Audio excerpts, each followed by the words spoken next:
Braves internautes, soyez les bienvenus. Depuis 4 mois, vous avez bien voulu faire cette randonnée, ce parcours avec nous.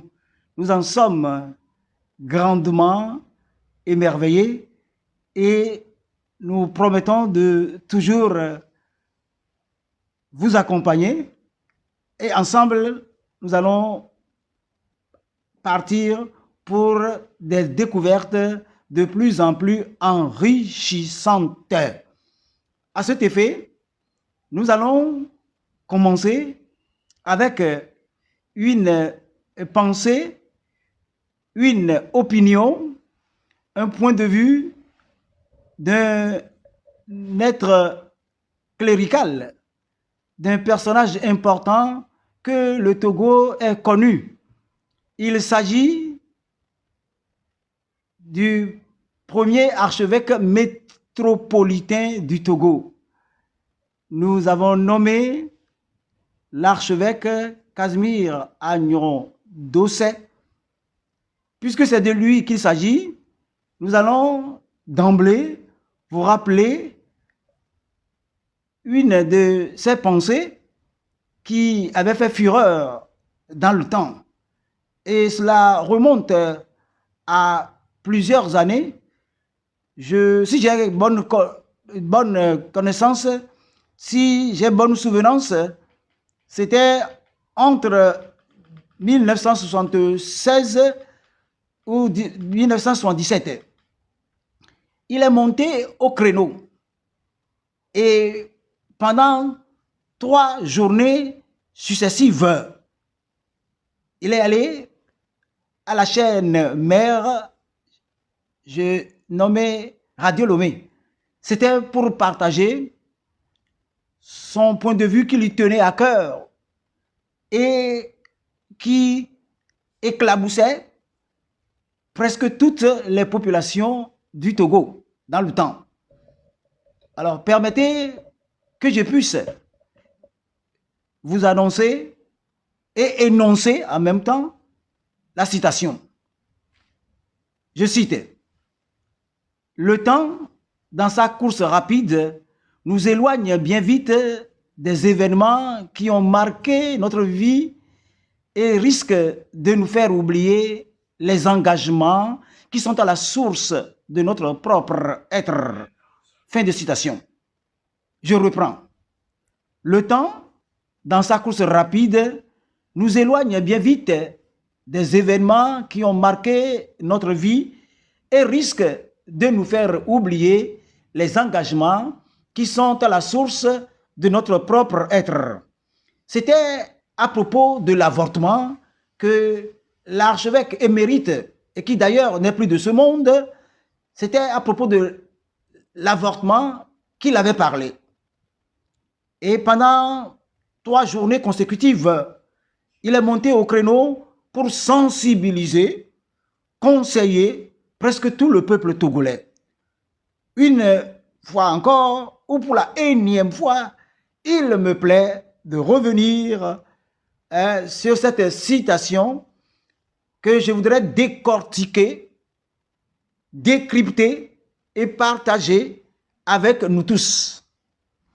Le temps, dans sa course rapide, nous éloigne bien vite des événements qui ont marqué notre vie et risque de nous faire oublier les engagements qui sont à la source de notre propre être.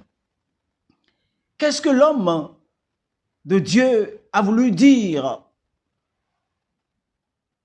à toutes les populations togolaises d'alors? Oui, chaque jeune fille, pendant qu'elle était sur les bancs de l'école, pendant qu'elle s'adonnait à une activité lucrative, chaque jeune homme, usant le fond de son kaki sur les bancs d'un collège ou d'un lycée, tous ambitionnaient, désiraient fonder plus tard un foyer. Mais lorsque le temps a avancé et qu'ils sont arrivés à fonder un foyer, ou bien ils sont dans l'expectative de le construire, il arrive malheureusement ou heureusement que la jeune fille, la jeune dame tombe en état de grossesse. Et c'est l'affolement général. On ne sait plus à quel sein se vouer et on aime dire ça et là qu'on n'était pas encore préparé. Et la seule option qui s'offrait et qui malheureusement aujourd'hui s'offre encore, c'est de vouloir faire un avortement. Mais est-ce que c'est normal que Dieu qui a permis cette conception voudrait que l'on passe outre en essayant dans les 4 murs d'un centre médical de procéder à mettre fin, à exterminer cet être fœtal? Nous pensons que non. C'est d'ailleurs à cet effet que l'archevêque émérite et de regretter mémoire a laissé entendre le temps, dans sa course rapide, nous éloigne bien vite des événements qui ont marqué notre vie et risque de nous faire oublier les engagements qui sont à la source de notre propre être. En effet, et dans presque tous les domaines, lorsqu'on ambitionne de trouver un emploi, on rêve de pouvoir construire une maison. Et quand vient le moment, eh bien, qu'est-ce qu'on fait? On fait des dépenses frivoles et on essaie de s'adonner à des choses qui ne tiennent pas et pendant que le temps avance, on ne s'en rend pas compte et finalement, on est obligé de se pointer le doigt accusateur vers soi. Ce qui veut dire, chers internautes, pour rien au monde, nous ne devons accepter de faire un quelconque avortement. Pour la perpétuation de l'espèce humaine, il faut que ce soit des actes forts et responsables que les uns et les autres puissent poser. Il n'y a rien qui puisse nous amener à avorter. Et chaque fois que nous empruntons le mauvais parcours, nous nous embourbons, nous trébuchons et nous portons l'entière responsabilité de cet acte gravissime, négativement gravissime, que nous aurons porté. Et nous portons ainsi atteinte non seulement à notre personnalité, mais à tout le restant de notre existence terrestre. Nous n'avons pas besoin de faire un avortement. Et si nous ne sommes pas prêts, il nous appartient de reculer, de réfléchir et de savoir que nous n'allons pas nous adonner à des plaisirs, rien qu'à des plaisirs. Il faut que chacun de nous comprenne qu'au-delà de ce désir, de cette ambition de coïter, il faut qu'on en attende quelque chose, que c'est la venue d'un nouvel être au monde. Et pour cela, réfléchissons par 2, 3 ou 4 fois avant de passer à cet acte. Mais essayez de court-circuiter, de mettre fin à la venue de ce bébé qui n'existait que sous forme fœtale. Eh bien, sachons que nous nous élevons contre la volonté du Très-Haut. Et celui-ci, le Très-Haut, bien évidemment, ne nous le pardonnera jamais. L'archevêque émérite avait bien perçu cela. C'est pourquoi il nous donnait une mise en garde.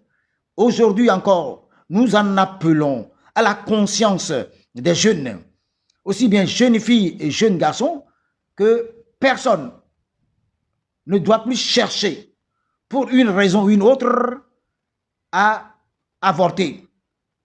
Et nous devons comprendre que ce sont des paroles imprécatoires qui sont prononcées contre nous lorsque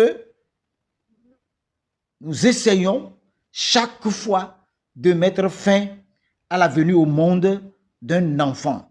Dieu nous a créés et si nous nous rappelons à ce qu'il avait dit, après Adam, il a cherché à le seconder en lui trouvant une compagne pour que les deux puissent se comprendre, s'entendre et vivre pleinement leur existence dans le jardin édénique.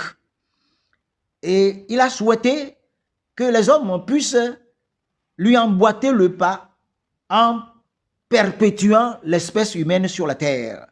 Allez, multipliez-vous, passez par tous les moyens, avancez, progressez, remplissez la terre. Mais il faut que, avant que cela ne soit chose faite, que nous ayons les moyens de pouvoir prendre soin de notre progéniture. Plus rien ne doit se dresser devant nous comme un obstacle pouvant nous obliger à vouloir détourner, à mettre fin à l'existence d'un quelconque bébé. Donc, aujourd'hui encore, nous appelons à notre conscience. Moi-même qui suis en train de pérorer, moi-même qui suis en train de faire allusion à cela, je dois comprendre, tout comme vous qui m'écoutez, quand nous tenons dans un coude à coude, main dans la main, nous devons proscrire, nous devons nous interdire, nous devons nous refuser les avortements qui nuisent à notre prospérité, à notre épanouissement et à notre développement. Sur les bancs, les parents ont cette idée injonctive qui exige qu'ils mobilisent leurs enfants, qu'ils leur donnent des conseils, qu'ils les conscientisent afin que plus jamais on ne trouve des enfants déposés au niveau des dépotoirs, dans les latrines, dans les lieux qui sont fréquentés par moment, car de temps en temps, évidemment, on voit des enfants, des bébés que l'on dépose sur les dépotoirs, des bébés que l'on rencontre ça et là. Donc, nous avons intérêt à pouvoir mettre fin à cela. C'est pourquoi, une fois encore, je voudrais nous inviter à nous approprier cette opinion de l'archevêque, du premier archevêque togolais. Je rappelle encore son nom, Monseigneur Robert Casimir Agneron Dosset, archevêque émérite qui n'est plus de ce monde, qui nous rappelle, pendant qu'il était vivant, et de l'autre côté, il nous agite encore la main en nous disant, le temps, dans sa course rapide, nous éloigne bien vite des événements qui ont marqué notre vie et risque de nous faire oublier les engagements qui sont à la source de notre propre être. Donc, pour passer au déluge, chers internautes, une fois encore, au risque donc de me répéter, je nous invite à prendre l'engagement de ne plus jamais oublier la promesse que nous avons faite quand nous étions jeunes, que nous essaierons d'agrandir le cercle familial en procréant, que pour rien au monde, nous devons court-circuiter cela et avorter. Que l'homme, le maître du foyer, ne demande pas cela à sa partenaire, la femme. Et que la femme, pour rien au monde, il vaudra mieux prendre des précautions antérieures et non des précautions postérieures. Nous invitons aussi le personnel médical à tout mettre en œuvre et à éviter la vénalité, parce que l'on doit faire un avortement. Lorsqu'on doit faire un avortement pour gagner de l'argent, cet argent facile, comment le dépenserons-on? Comment pourrait-on le dépenser?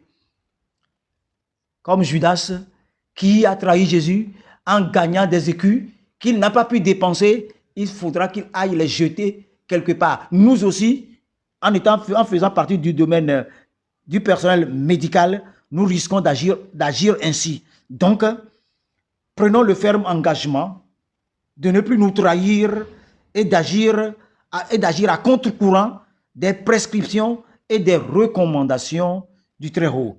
J'espère que nous nous sommes fait comprendre de notre entourage et que chacun de nous fera tout ce qui est en son pouvoir pour éviter dès aujourd'hui et ce jusqu'à demain et plus tard, nous éviterons de faire des avortements. Nous éviterons de mettre fin aux enfants dont nous ne savons point ce qu'ils deviendront, ce qu'ils feront bien plus tard. Merci et je crois que à demi-mot, nous nous sommes compris et s'il y a à remercier quelqu'un, c'est notre grand-père qui n'est plus, l'archevêque émérite, Monseigneur Casimir Agneron Robert Dosset.